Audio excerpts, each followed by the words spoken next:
Hello everybody, this is LSR speaking. There's nothing wrong with your video. You're probably seeing a blank screen. I'm actually just recording in the dark. I'm going to start this video with an exercise. Yay! And I'm going to have you pause the video a few times, so get ready to do that. In fact, you can pause it right now if you want to get a pen and paper.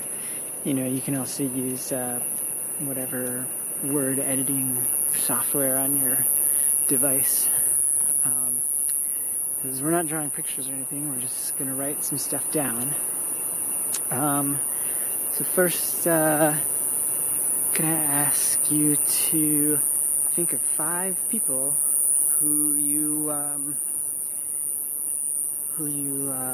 admire. So think of 5 people who you admire, and beside each of their names, write down a few, like 3 to 7 of the characteristics that you think of when you think of that person. And go ahead and pause the video now. Okay. Assuming you did that, the next step is write down 5 people who you judge and the characteristics that you think of when you think of them. So yeah, go ahead and pause the video again. You can pause it as long as you like. I'm not going to lose any sleep. Because it's a video. Anyway, I'm assuming you did that now. So you're going to kind of look over those characteristics and circle any that feels like there's maybe something of an emotional charge for you when you look at the characteristic. Is there something there? Also, any that you find that you've repeated, repeat characteristics.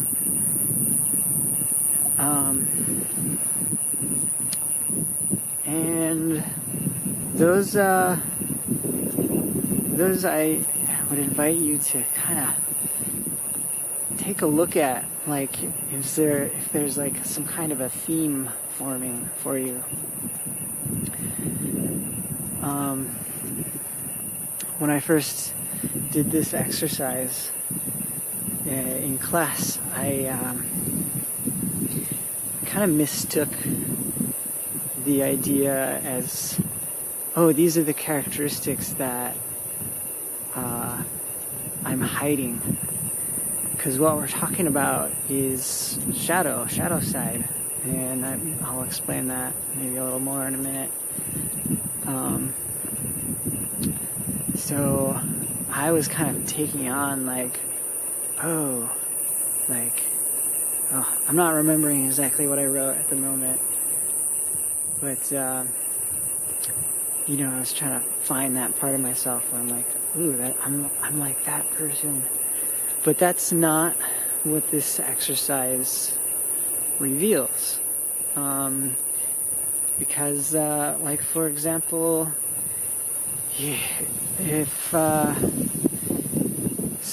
okay, I'll lay this on you. If somebody, say you had a relative that was murdered, and you write down that murderer is one of your people that you judge, and maybe one of those characteristics is extreme violence, and of course that's going to have an emotional charge for you. And you may have circled that. And it's not saying that you're a violent person by any means, but it probably is having an effect on you that is creating a theme in your life. And, with some of these you might match it to like a positive characteristic, and it'll seem kind of like two ends of a spectrum. And of course, none of this stuff is, I wouldn't call it a spectrum, because spectrum implies linearity, and we're such amazing, complex creatures. You can't just have lines, you know. We're multi-dimensional. I mean, even from a scientific standpoint, like the word dimension. Well, okay, let's not get into that.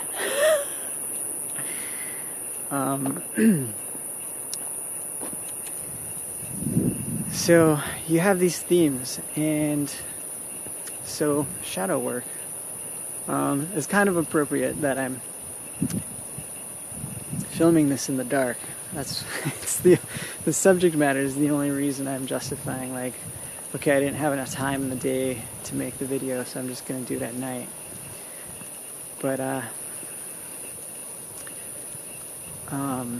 it's the parts of ourselves that we don't reveal, or try not to reveal, to other people, and to a point we begin to not even reveal to ourselves. So they become these unconscious kind of situations in our psyches that we've largely adapted to be that way, because they're parts of ourselves that weren't accepted. And they can be positive, and they can be negative, and they can feel positive or negative. I can't say that they ever are either. There's a great Rumi quote that's something like, out beyond ideas of right doing and wrong doing, there's a field. I will meet you there. And that's a potent quote for me that I'm just like, yeah, right on. Like, that's what I've been trying to say. But in a more practical sense, we want to call some of them positive and some of them negative. So one of my positive ones that I appreciate in other people is compassion. And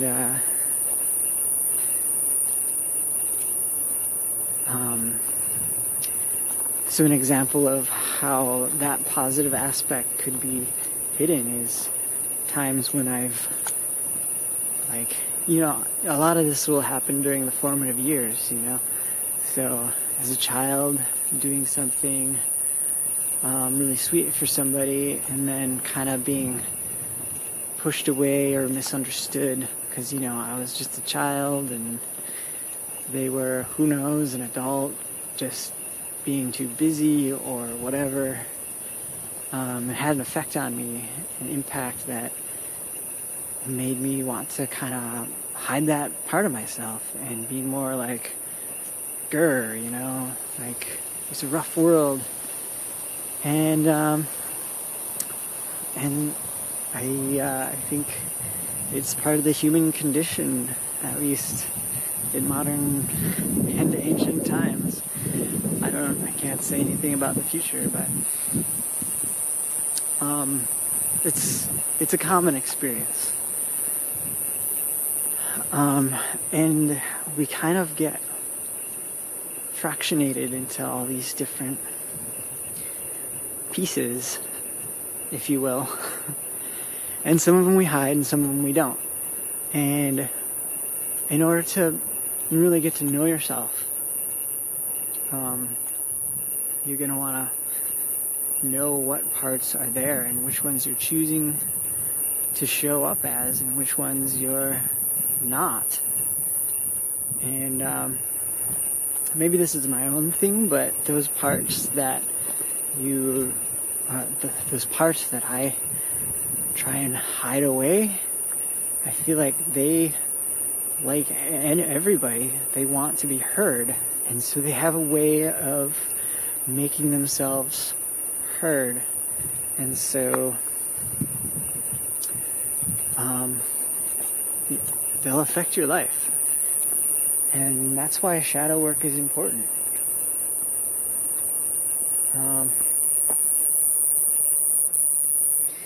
So another thing that I want to talk about in this video is self-judgment.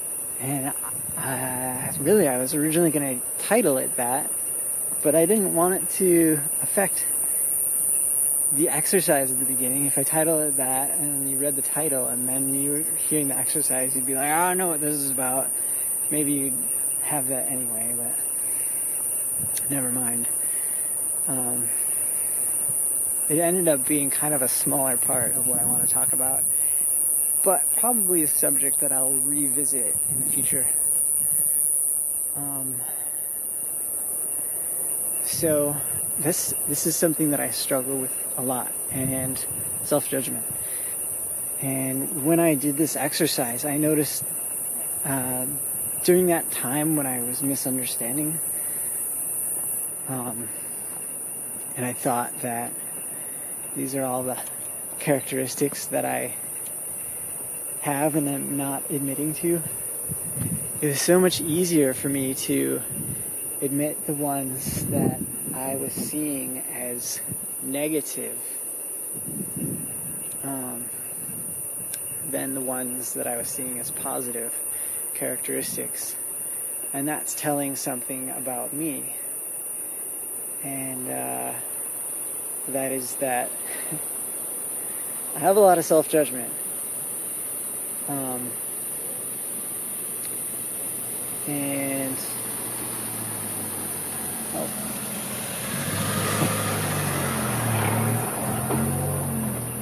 that's funny.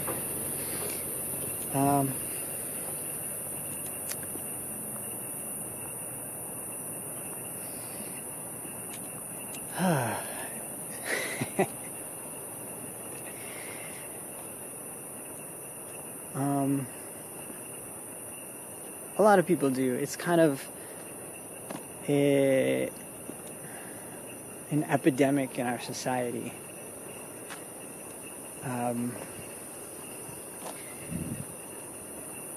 There's a book, I think it's called How to Be Unhappy, and one of the ways is to compare yourself to others. And that's something we do in our society. We're constantly comparing ourselves.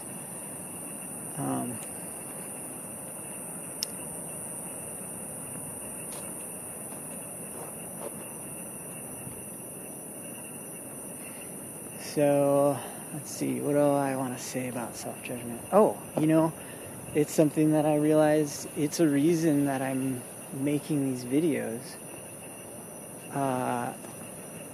When I started making them, I realized that there was something driving me to do it that I didn't fully understand. And the part that I did understand is that I want it to be helpful to other people. And so that part is really easy to give voice to.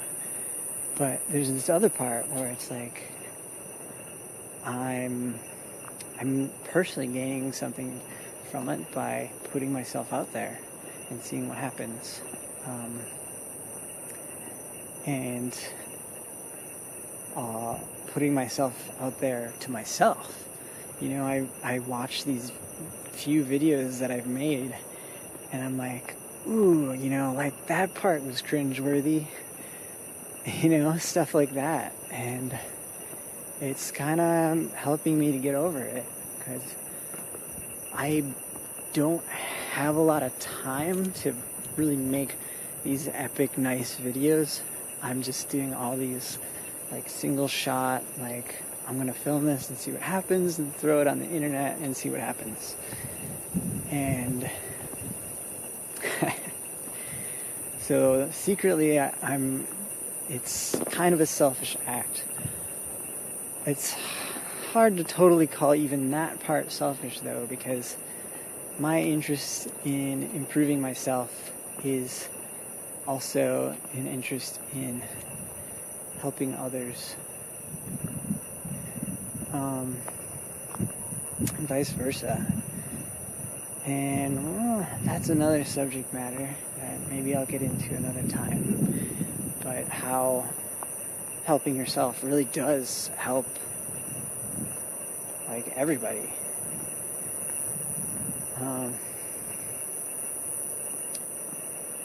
Of course, you can come up with all kinds of weird examples where it's like, what, is that really true?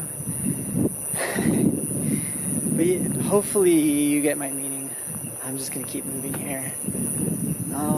This does seem like it's a longer video than usual, and that's fine. I didn't really have a conclusion to wrap it up when I started the video, and I still don't. I would love to have an awesome quote for you, but even if I did, I wouldn't be able to read it because it's dark out. But I do remember reading one, and that I think applies here. In fact, I think the same day the instructor kind of paraphrased this one because he didn't have it in front of him either, but I did read the actual quote since then, and it's a Ram Dass quote, and I get a little warm fuzzy when I think of quoting Ram Dass because we share a birthday. So here's not a quote but a paraphrasing, and that is, when we walk in the forest, we see all these trees, and some of them are bent kind of funny, like because they're reaching for the light, or maybe the earth started to fall from under them, so they bent in a different way, and they kept growing, and we can see the beauty in that. However, when we get around other people, we don't see that same beauty. We have judgments that come up about other people and about ourselves. You know, we're all adapting to this life and twisting and turning. And at the end of his quote, he was like, I'm gonna make people into trees. Something like that. And I think I'm gonna try and do that too. Just appreciate people's qualities for what they are, because there's always something to learn from them, and you know, when I get in the zone, I can see everybody is beautiful.